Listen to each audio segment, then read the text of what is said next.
Okay, good to go. Good evening, good evening. I'm Ian. This is my lovely wife. Rachel? We are of Big Family Life in the Simpson Family Home and 4Fs with the Simpson Family. The 4Fs representing faith, family, food, and fitness. Faith because we believe we can do all things through Him who loves us. Family because aside from God, there's nothing more important on this earth. Food because food is medicine. And fitness because we believe that overall wellness can be achieved by maintaining a strong mind, soul, and body. Hence, we're just over here using the 4F's system to manifest our best lives. This is a segment that we like to call Real Talk, where we talk about real world issues that affect our families as a blended family of 10 that we've, before we came together, issues that we had to overcome on our personal journeys and then on our combined journeys and as a blended family. And this evening, we are going to talk about co-parenting. And right off the hop, I'm going to get out the way and let my wife have the mic. And co-parenting is an interesting topic because you have different things under sort of that umbrella. And you can have toxic co-parents. You can have, especially with blended families, it's like the do's and the don'ts. However, I feel that because we're on the same page, we don't really have the do's and the don'ts. But we can go into that more. And yeah, I just wanted also, like earlier, I was saying, like, for if anybody was coming on, to have a discussion because everybody does things differently. And the one way that we can learn is by talking about it and learning from each other. Because what could work for me might not work for you, but, vice versa. Absolutely. So. Absolutely. And I mean, for me as well, in my lived life experience, I was a chef on the railroad for a great many years, 10 years, a decade.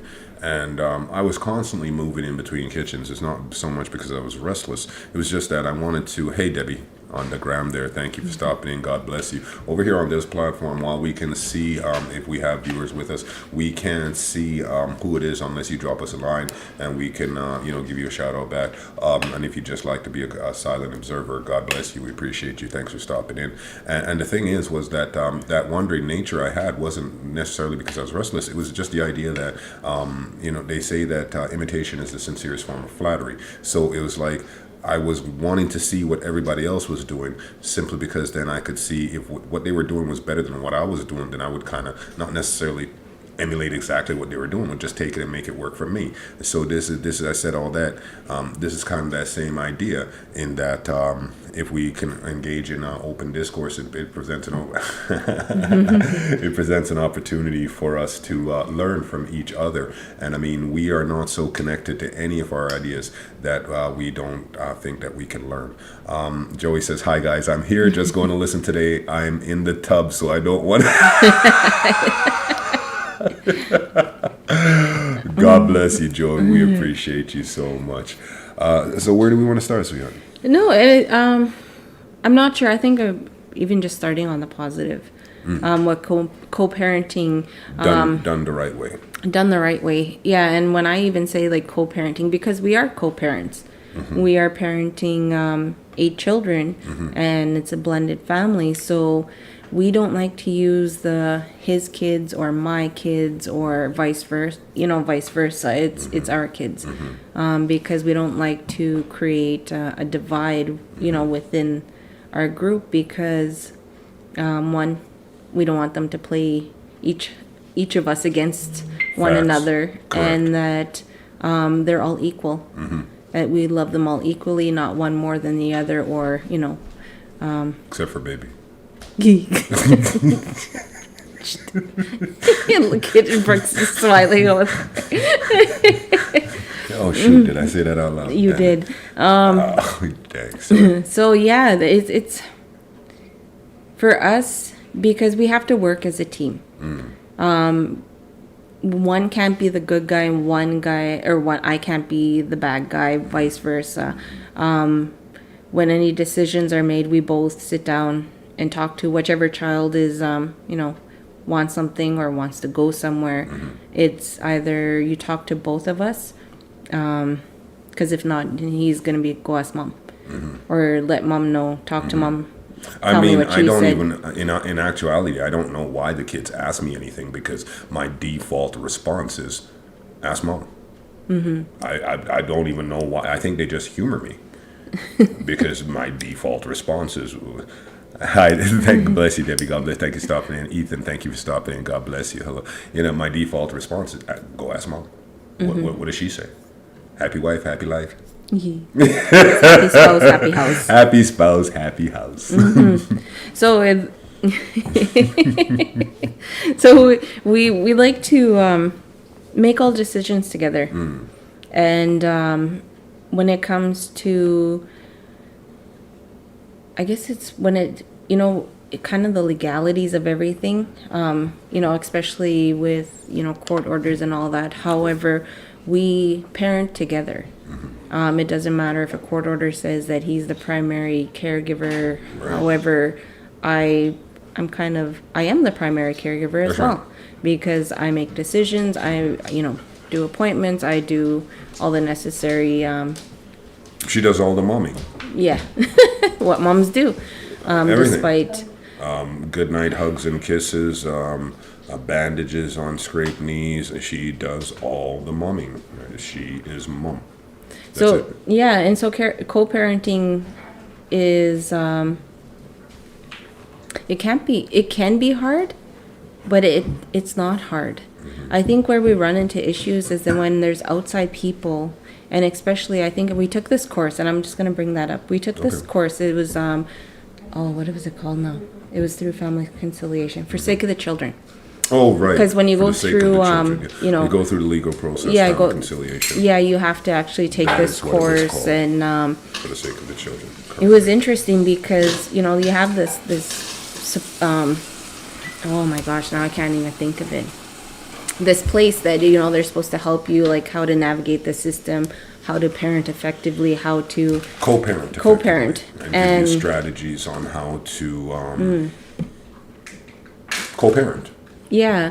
And so it was so Especially in a toxic relationship when it's not such a healthy situation. No, and but what I'm trying to say is that when we're going through the program, they put an emphasis on, the step parent. They use the step parent. If the one parent has remarried, that step parent shouldn't be making decisions, shouldn't be parent, isn't really the parent, and we had it was hard for us to let that. You want to speak on that, because that was something in your heart that I feel that.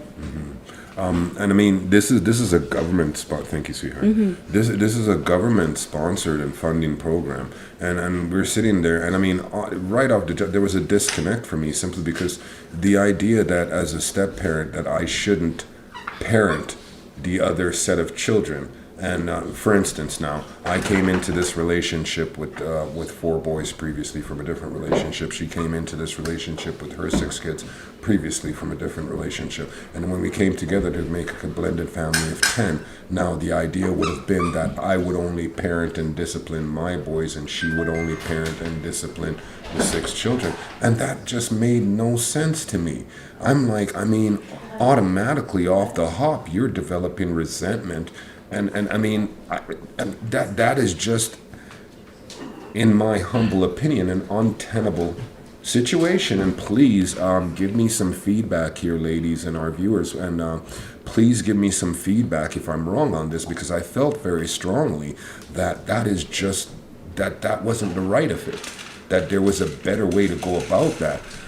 For me, immediately, the thing about our relationship was that when it was just like, it's 44, what was that, 46, 7 years old, 46, I think. right? And I was like, okay, dating is not fun, that's a young person's game. And I mean, once we met, the idea was, and she had kids, I had kids, and boom, connection, because we're all about our kids. And it was just, from jump, it was just like, you know what, this was an actual statement. If this is just a good time, thank you. I'm not your guy. You know what I mean? I appreciate I'm flattered. However, that's not where I am. I have my children, and I mean, I'm trying to build a future, right? I'm not really looking to shop and to see, window shop and so on and so forth. Like, if we're gonna do this, there is like, I mean, if we're gonna do this, and this again, if we're gonna do this, there is only one outcome. Like, I mean, I'm in this forever, right? If we're gonna go down this path, this is forever. And so, it was very relieving that she felt exactly the same way. And then, so once we got done, so it wasn't a matter of, well, we'll see if we like the kids. That wasn't it. It was like, okay, well, I got to figure out a way to get these kids to like me, right? And I mean, Jasmine paid me the hugest compliment at on our wedding night in her speech. And, she was like, and through her, our daughter Jasmine, through her namesake, her best friend Jasmine, Jasmine gave her speech through her namesake Jasmine, because Jasmine is a little bit shy, and so they communicated, and anyways. So what Jasmine had said when asked what she thought about me initially when she met me, and initially, to paraphrase, she said, "Well, not much." I mean, think of it, not much. I mean, he's tall, he's dark, but outside of that, not much. And the thing was that she said that what she said was that I would continually inquire of them about how their day was, or what they liked, or what was going on with them. It wasn't just, I didn't just deal with them on a level of their mother, you know what I mean? I actually tried to connect with them, and this is what she's saying about me. And I was just like, wow. I mean, oh shucks. I mean, golly gee, thanks here, thanks, hon. So yeah, the idea that I once said to my wife that I will not raise another man's children. And that's not a negative statement. Please understand, what I meant by that was quite simply, once I take on that responsibility, they're mine. That's it. Blood or not. Once I take on that responsibility, they're mine. Right? Because I'm here drying tears. I'm here folding laundry. I'm here doing all those things. I'm doing that, right? And I won't do that for another man's children, which is not to say that I won't take over, because it takes a village to raise a child. I'm just saying that once I make that commitment, they're mine. There's no step. There's no this, that. And while the children, we talked about this, half of them call me, the majority of them still call me Ian. I'm okay with that. And the two babies call me Dad. I'm ecstatic by that. I'm overjoyed by that. However, I don't require that validation.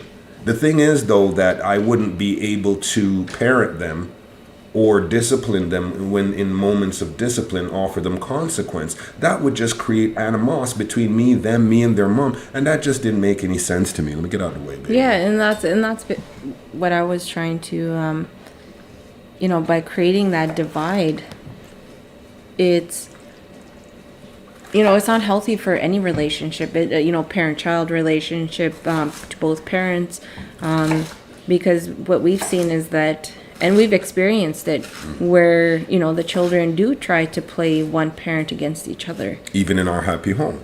Yeah. Kids are kids. And so we are very aware, and we have our conversations. Like, if we both disagree, it's like, hey, the core value here. Go back to our core value. That we have to be on the same page. We have to be a unit, like stand together to parent them, because if they find a little crack, they'll drive a wedge through. Oh, they'll exploit that. What? Kids are kids. Come on now. Even the best kids. Mm-hmm. Even the best kids. I mean, it's their job. It's their job to give us gray hairs. Love them to death. So that's what co-parenting looks like for us. We work together as a unit. We communicate. We we set down this foundation for the kids because it was very important that there is no his kids or my kids. We are all one family, one blended family, brother, sister, and I would say it's easier this time around. Co-parenting. In the previous life, it wasn't such an easy task. However, we work so well together. We really do. Yeah. Because it's, I can come to him and say, hey, what do you think about this?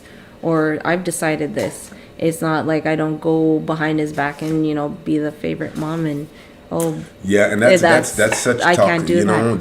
That's I mean, we're not going to go there yet. Well, in the second half, Yeah, I know, we'll but go into that's the toxic. We all know what toxic co-parenting looks like, and I mean, we want to get into that a little bit. However, let's stay on this positive tip for a little bit longer. Yeah, and I think that's for both of us, we wish that we could co-parent with all parties.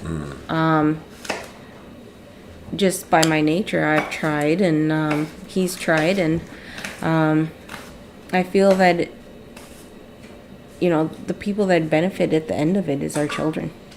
And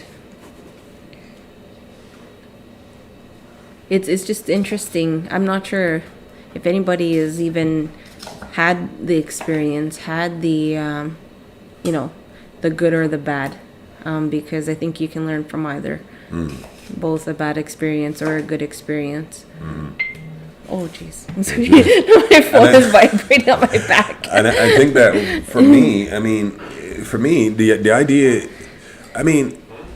think about that for a second. I mean, you have a child and you're in a co-parenting situation, right? I mean, that potentially is the best, potentially, while not an ideal situation because nobody wants to have to share their child or be. However, that's a situation where if you have mature and responsible adults involved, you can make that the best possible scenario for the child because, now he's got two sets of parents or she's got two sets of parents. That's like, that should be like 4 times the love, right? That should be like 4 times the love showered on that child, right? Like that child, especially if it's an older child. More times, if it's multiple children, then, with costs and things like that. But if that's an only child, now you all of a sudden you got 4 parents, 2 sets of parents, and you got, their guilt being what it is, right? Gifts coming from, right? It's just it potentially could be just such a positive experience. I saw a video the other day where this mother was taking her beautiful baby girl, and she is filming from inside the home all the way outside, and I say, and the thing was like, she's going to getting ready to go see dad, and it's like, and then she's singing, and the baby, oh my goodness, and she got outside, and she had to, after waiting for like 30 seconds, she's starting to whine, and she's doing, Mom, where's daddy, and then she, oh, there he is, there, and then beautiful, and then she jumping up and daddy, and like, both parents, and the point, the moral of the video was quite simply, the lady said that we should let our baby daddies have, fathers have access to their children, because when you withhold access and when you put the child in the middle of whatever's going on between you and the ex, the reality is, even in situations where it's not the best situation between the adults involved in that situation, right? The reality is, even when it is not the best situation for the adults involved in that relationship, the relationship between the parents and the children are fine, right? And I'm not... We say some. There's some. And we don't live in this perfect world. No, however, we can only hope and try and create a perfect world for our children. The importance is just that the children need both parents. And healthy parents. Yeah. I want to add that. Healthy relationships, healthy parents, because it's so important, because we're our children's first teachers. Most important teachers. So they emulate what they see on a day-to-day basis. And I could only hope and wish that, one day that could happen. What's that, baby? Co-parenting with all four. But however, that's my wish and my dream, I guess, in that aspect, because the kids are important. The kids are everything. However, and I mean, the thing is that I think that we were both at a place for a very long time where, the relationship with the other parents is so important. The parent has the right to have access to the child. And it's so interesting because I was on the opposite end of the spectrum where I was the one being denied access.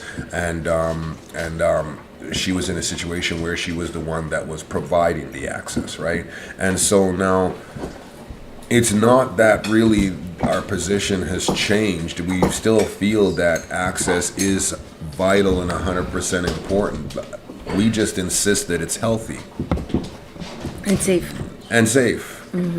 Mental health issues being what they are, if you're not in a position where you can have a conversation with one of our children without making it about you, or trying to manipulate their emotions, or having adult conversations.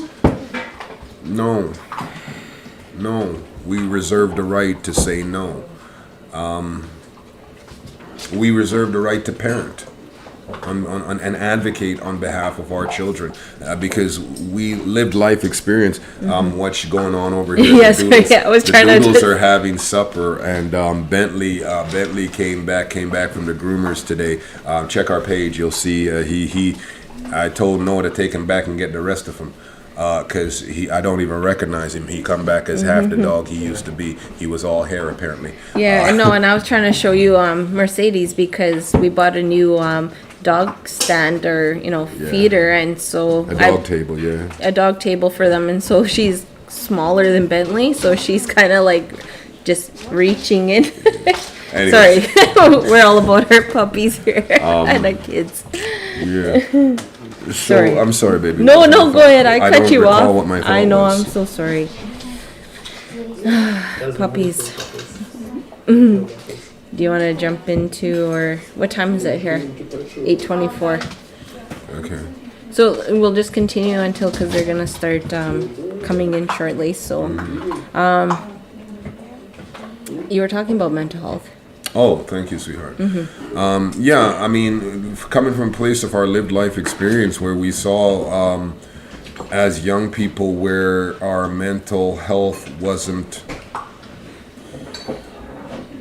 monitored, if you would. Our mental health wasn't. How would you want to put that, my love?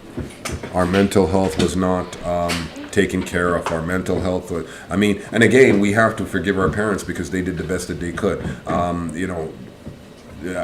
It wasn't a thing. I'm Jamaican. She's indigenous. We have the residual effects of the traumas, the generational trauma developed and created by residential schools, colonialism, residual effects, generational trauma created by slavery, and so on and so forth. I mean, we can have that discussion, but that's not what this is. Carla said our mental health was. Thank you, Carla. God bless you. Thank you for joining us. We appreciate having you. Our mental health was. In all fairness, though, Carla, I would say that I would suggest this. I don't know that our parents knew that it was an area that they needed to pay attention to, right? Because again, their parents, looking at my lived life experience, I've heard just a portion of my dad's story and what he endured as a young person, as a child coming through. And it was enough to make me weak. Because my story is bad enough. However, mon Dieu, his story, right? And I feel that, No, Carla said no such thing as mental stress. I want to offer our parents grace in that their generation didn't know what to look for because they were the victims of that generational trauma themselves. and then there was also right? Stigma associated Stigma with with- getting help, going to a shrink. Oh, right? Excellent point. And so now we have like these new terminology, these new diagnoses, which I find is, it's something that needs to be done. Like I'm a believer in all of mental health, getting supports, and finding what works for you. Because without it, like it's like one of those silent, I want to say like a silent killer. Absolutely. Yeah.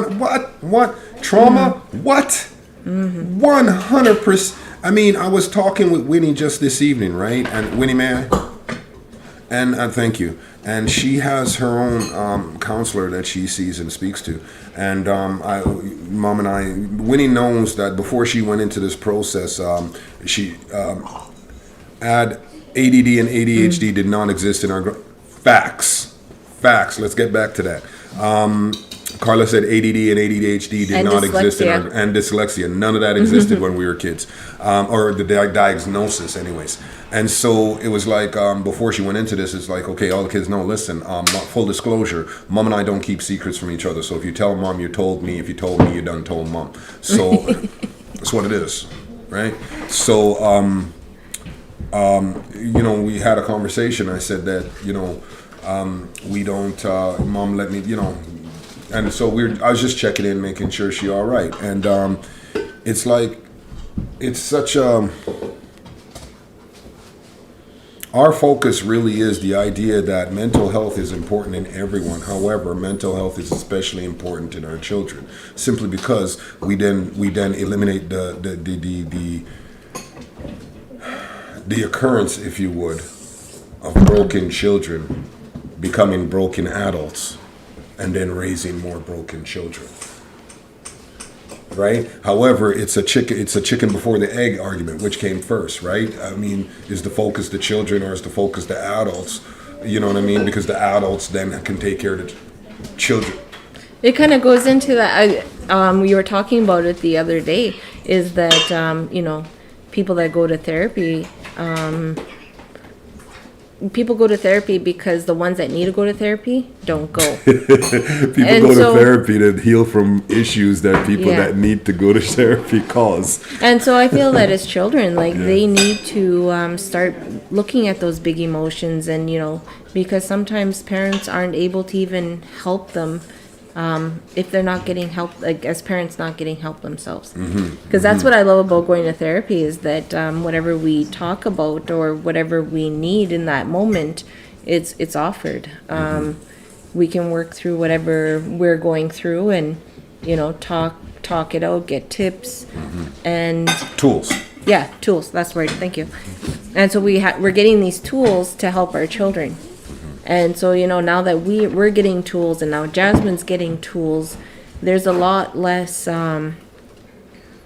suppressing feelings. Everybody is talking. There's open communication. I've just seen the plus side of. And that's the thing for us. It's communication is so it's so vitally important. The idea is just simply that if we don't communicate, then we give animosity a foothold. If I don't know that you're upset with something that I did, even if it's plainly obvious and I should know, I'm a knucklehead. I'm only a man. So communication is so important, and it goes from top to bottom, bottom to top, all the way through. And we just really push that. And so for us, that's what positive co-parenting or parenting kind of looks like. The idea that everybody is committed to getting better, being their best selves. Teamwork makes the dream work, and it takes a lot to keep this ship moving in the right direction. So everybody has to be aware that everybody has a job, and everybody is involved and engaged and actively engaged in keeping the good ship Simpson headed in the right direction. Carla says, I wish therapy was not stigmatized as being crazy back in the day. I often wonder what life would have been like if my parents had gone to therapy. Wow, Carla, thank you for sharing of yourself. Sorry. That, right? Right? So I met this, and here's a testament, a continued testimony to the goodness of God and the idea that He'll place people along your journey every step of the way. When I was a young man, before I was even 20, in my 20s, maybe early 20s, but I think right around there, certainly before 25. I met this gentleman, Everett Wallace, I believe his name was. And I met him completely by chance. He's one of those gentlemen that he was doing what I aspire to do. He was going to the remand center. That's how I met him. I was incarcerated. And he would just show up there and, visit people who didn't have anybody to visit them. And, we connected and, he heard my story and, he said, you know what, maybe I'd like to meet your dad. He said, I'd like to meet your dad and have a conversation with your dad. And I mean, he tried to, reason with my dad and the idea that, it's very difficult to bring a young person from the islands to this place and just dump them in the middle of here and just say exist without giving them any real tools or really any real direction in how to do that, right? Just fit in and no real knowledge in how to do that. And I mean, just to speak to what you said, I mean, I wonder what life would have been like if my parents had gone to therapy. I mean, I don't imagine you're the only one that wonders that question, Carla. Fair question. Yeah, and fantastic. That is really, one of those what ifs. What if, However, I feel that as parents now we can do a little bit more better than what our parents had done. Use Gen Xers. Gen Xers. Oh, use.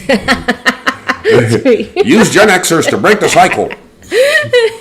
Us Gen Xers have the opportunity today to break the stereotypes and negative behavior and get help for our kids, right? And I agree with that. That's what it is. That's what we're out here doing. That is. I mean, you say that, and the thing is that, Carla, it sounds like, life doesn't come easy for you either. Or hasn't come easy for you either, right? So the reason for that is because, you out here trying to destroy these generational curses. I mean, you've made that decision that whatever it is that run deep in your family, it ends with you. And I mean, we applaud you for that because I mean, really, that's what we over here doing. Like, I mean, we attack generational curses with extreme prejudice, Carla said, thank you for bringing up these topics. Carla, this is real talk, right? I mean, these are issues that matter, right? I mean, yeah, mental health, trauma, it matters. I mean, I cannot overstate that. I cannot state that enough. Your mental health is, you are worth the effort of ensuring that your mental health is where it needs to be. I would, however, suggest this, that if you decide to go on that journey, self-healing journey, I myself will tell you what worked best for me. And I've been on this self-healing journey for 20 plus years. I've been doing this for a while. And I'm going to tell you what worked for me this time. My relationship with God.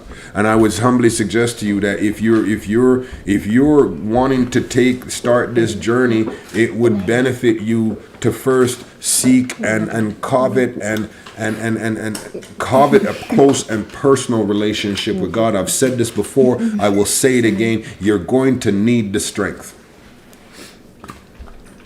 Mental health and trauma being what it is, when you take a look within yourself. When you take a look, love you, good night. Yes, she said good night to the aunties. When you take a look within yourself, right? When you look into the abyss, be aware that the abyss tends to look back. And if you're not firmly rooted, for me it was in God, and I was able to overcome.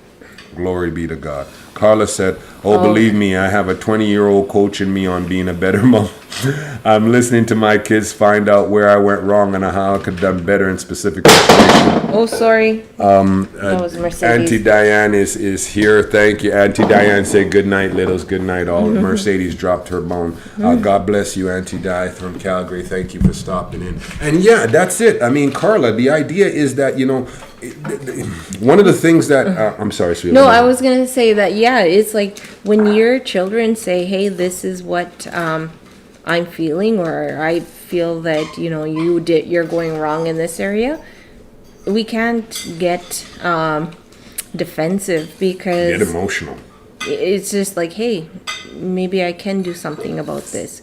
Because if they see you doing something about something that they've pointed out, or they've, are questioning, it's showing them that, hey, there's growth, and I can grow too. Like, it's like accepting a little bit of criticism. I know it's from our children, however, or, outside people, but it's actually, you got to really look at yourself and say, hey, what could I have? You got it. You Yeah. got it. Okay. Go Yeah. on. No, I got distracted and I'm done. No, it's fine. I'm And I mean, and no, the when your children talk, yeah, listen, if you want your children to speak to you, then I've said this before, and then this is something I learned, make it safe for them to do so. I mean, the idea that, Auntie Debbie over here said good night, kids, as well. The idea, the idea that we can ever stop learning is one that's slightly offensive to me. The idea that, you know what, this is all I know, this is all I'll ever know, and I'm okay with that, is one that's actually, I don't get it. You know what I mean? So for me, it's like, if the kid, I don't have to, I've said this, I don't have to like what the kids say. However, I do have to respect and honor them, and I mean, which is to say as well, I mean, the kids know that when they speak, they're to put it through their filters, their personal filters of good, godly kindness. We don't speak we don't speak to each other certain ways. We don't. We just don't. We don't speak to each other a certain way. We just don't. That's something that we did in the home. We love each other. Why would we speak to each other? And the other thing is that, you know what? I read somewhere like, I am sorry are the 3 easiest words that you should be able to say, especially when speaking to someone that you love. Yeah, I'm sorry. So I've trained myself to do that. I trained myself to say, I'm sorry. And one of the most profound things that I heard was one of my counselors when I was at the Salvation Army, and I was there doing my programming and such. He said, and this is one of the counselors there, his name was Victor. And this is a very intelligent guy. His degrees are in the brain, like he knows the brain very well. Very, very intelligent man. And I mean, I'm impressed with his intelligence, which is to say a lot. And I remember one evening I asked him something in one of our counseling sessions. I think it was a group session. And I asked him something. And he looked at me, he thought about it for a second, and he looked at me and he said, I don't know. I was floored. I was absolutely floored, because this is a guy that I consider to be borderline genius. And it's not the fact that he didn't know anything. There was the idea that there was no stigma whatsoever associated with the fact that he didn't know. Because he viewed it simply as an opportunity to learn. I was very impressed with that, man. I mean, yeah. And I think even when you put it in the context of parenting, if your children ask you something, just say, I don't know. What's this? Is that if you don't know, like your kids are asking you, and you say, I don't know, but how can I help you find out what you're looking for? I feel that as parents, yes, we don't know anything, and we shouldn't have to fake it till we make it. If we don't fall into that place of, not knowing something, that we have the resources to get the answers that Get the information. Yeah, that they require. Yeah, absolutely. Because you're also teaching your children how to reach out for help when we need. Because a lot of people won't reach out for help. Because again, that's another stigma in regards to, being vulnerable. And Joey here says, it's ironic you're talking about this topic. As we speak, mass shooting is happening live in Colorado. Really? Give us, we're not. That's why I haven't seen anything. That's why mental health is crucial. Yeah, I mean, right? I mean. And I think for talking about mental health, especially in the world that we are in today, it is a disability. And a lot of people think of disability as a visible disability. So I know that people can't wear masks due to a disability, and then, there's shame on that person. And right now, with the separation of, even family units, friends, because you have people living by themselves, and not having that human contact, because we And require a lot of human contact throughout our day as a way of growth, and especially children. That's how they grow. They actually require it. If they're deprived of it, there's actually There was a study done. no, yeah, it's like it can actually be failure to thrive in some children that aren't physically touched throughout, holding hands, hugging your child. So, In newborns, it can cause death. and so, yeah, mental health right now, nobody is actually checking in on everybody because they've separated us already. And I feel that this has given us right now an opportunity to reach out to other people and say, hey, you guys aren't alone. Right. We go through this, so this is not a bad thing. There is help out there. And very quickly, on a brief aside, Carla, I know that you had inquired about this the other day, and I told you that I would follow up. I follow up with our lawyer friend, and she got back to us just the other day, said that Indigenous women in downtown Winnipeg there, that she's okay. Apparently, the information it was that, well, she's not deceased at any rate. However, our lawyer friend was quite upset because none of it was in none of the information was in the paper. And actually, my wife has some information right now. She could jump on that and piggyback that for us real quick. Yeah, and I just seen a follow-up from the Southern Chiefs organization here in Winnipeg, and they followed up with the two women who assisted this young lady, and they were able to get badge numbers, and they made formal complaints, and so now that they have, this organization advocating for them to bring awareness to the situation. Hopefully that helps. And I mean that those are clearly more. I'm not. Love you. How do I want to say this correct? I don't want to assume. However, it might be mental health issues involved there as well, right? I don't want to make any assumptions. However. Say goodnight, Auntie's over here. Night. Auntie's over here. Good Night. Okay. Her little fingers. Love you. Good night. See you. Yeah. So I mean, and mental health issues in co-parenting, as we bring it back to co-parenting, and not only in the children but in the kids, it's just vitally important. And I think that we're probably gonna try to keep it to an hour again this evening, right? So we got about 18 minutes, and if we need to, we'll carry over to tomorrow if we need to. Yeah, we can. I think one of the areas we wanted to talk about was toxic co-parenting, and that is not going to last. Not even. Yeah, we need more time with that because there's, or I don't know. What do you think? I mean, ladies,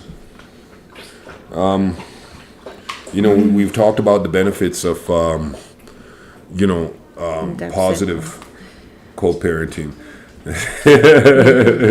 Yeah, they're absolutely adorable. That there are I mean,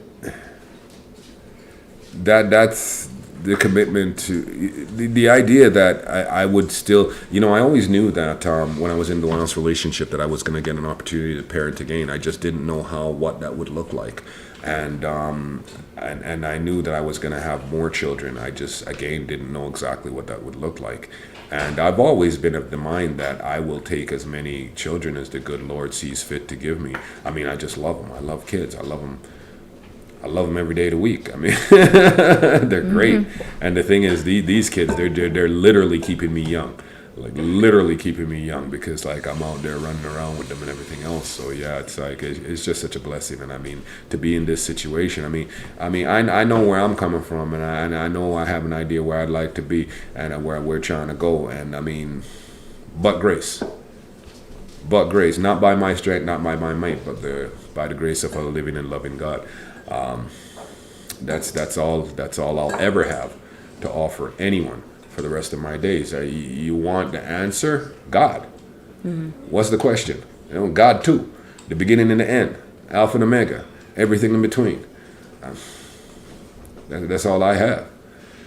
Is my testimony and my appreciation for what He's done in my life and what He continues to do in my life, and I mean in the lives of my family. I don't know your situation. However, I do encourage you to try Him. So It sounds like what my wife is saying is if we're going to dive into the toxic co-parenting bit, it's going to take a little bit more than the 15 minutes that we want to keep ourselves to for the rest of the evening. So maybe we'll revisit that topic tomorrow, and we'll go into the toxic co-parenting bit tomorrow. However, I think, yeah, like today is the, looking at the plus side of co-parenting. Yes. And how what it it could look like. No, and how it works for us. Like us co-parenting together, how it looks like we make it work. And communication is our number one key, and unity. Because you can't create allow those little cracks or wedges to get in between us, because it can really do a lot. I mean, we so tight that not even water can get in between the two of us. You know what I'm saying? Like we tight, and I mean, and the kids, the kids do. I mean, every once in a while, even baby, like every once in a while, she'll try to play that game, and it's like that's really the only time I'll get upset with her. Yeah, because like when that happens, then I attack that with extreme prejudice as well. The same way I attack generational curses, because they're don't give the devil a foothold. No, don't you can't. You gotta there are red rules in this home, right? And that's one of them. And another is just quite simply, and this one extends outside the home too. Nobody gets to speak to my wife any old way. Not the children, not me, not strangers. Just nobody get to speak to my wife any old way. It's just. I take my responsibility as a parent and a husband very seriously, and nobody get to speak to my wife any old way. It's just what it is. I make no apologies for that. I'm done. You want to? I'm gonna let my wife get the last word. I'm good as well. However, you get ladies, the last word, baby. Thank you. Because mental health is very important, and I think that's kind of been one of our main themes within our real talks. Yeah, is mental health. Trauma recovery. Because it's bringing light to something that's always been just kind of in the back. Nobody wants to talk about it. Nobody wants to even admit that they've have or dealing with issues that is out of their control. However, we can go find the tools to manage it. And also the traumas. By looking at the traumas, we're not just putting Band-Aids on it. We're actually doing something to learn from it, move on from it. Very quickly here, Debbie says, Andreas thinks the world of you too. That's awesome, Debbie, because we think the world of him. Like, I mean, we'd like to hold him close and help him get where he's going in any little way that we can, because, I mean, that young man, the fact that he rode his bike over to our home in the middle of winter, and it's got, first he had to run. He ran to Rashawn's to pick up the bike, and he lived about a half hour, 45-minute run to Rashawn's house, and then to bike from Rashawn's house to our house, that's at least another half an hour in the winter. I mean, this kid got success written all over him. Very respectful. Oh, mon Dieu, Mom, you have done a Herculean effort with it. I mean, he is such a joy and is welcome in our home anytime, at all times. He's such a pleasant young man. Such a pleasant young man.